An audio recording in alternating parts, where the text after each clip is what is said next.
వెంకటేశ్వర స్వామియే ఇది నా దేవాలయం అని చెప్పి ఒక పరమ భక్తుడితోటి రుజువు చేసుకున్నారండి. తిరుపతికి వెళ్ళే ప్రతి ఒక్కరు ఈ స్టోరీ తెలుసుకోవాలి.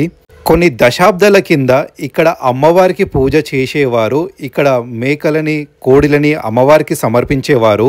ఆ తర్వాత మరి కొన్ని సంవత్సరాల తర్వాత ఇక్కడ పరమశివుడికి పూజ చేసేవారు. ఇది శివుడి దేవాలయం అని చెప్పేసి కొన్ని దశాబ్దాలు శివుడికి పూజలు జరిగాయి ఇక్కడ ఈ దేవాలయంలో. కాదు, ఇది వెంకటేశ్వర స్వామి దేవాలయం కాదు, ఇది శివుడి దేవాలయం కాదు, ఇది అమ్మవారి దేవాలయం కాదు, ఇది కుమారస్వామి దేవాలయం అని చెప్పేసి కుమారస్వామికి పూజలు జరిగాయి ఇక్కడ. తర్వాత ఆ ఆదిశేషుడు ఊరుకుంటారా?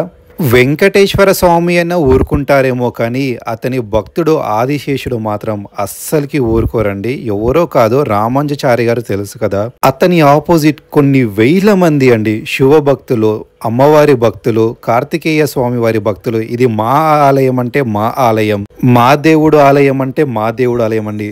ఒక్కరే ఒక్కరు ఆ ఆదిశేషుడు మాత్రం అందరితోటి తలపడి గెలిచారండి. తర్వాత మీరు ఈ దేవాలయంలో గమనించండి, నేను చివరికి ఒక పిక్ పెడతాను. ఇక్కడ వెంకటేశ్వర స్వామికి శంఖ చక్రాలు ఉండవండి. అభిషేకం చేసినా సరే మీరు చూస్తున్నారు కదా, ఇదే తిరుమలలో వెంకటేశ్వర స్వామి ఇలా ఉంటారు.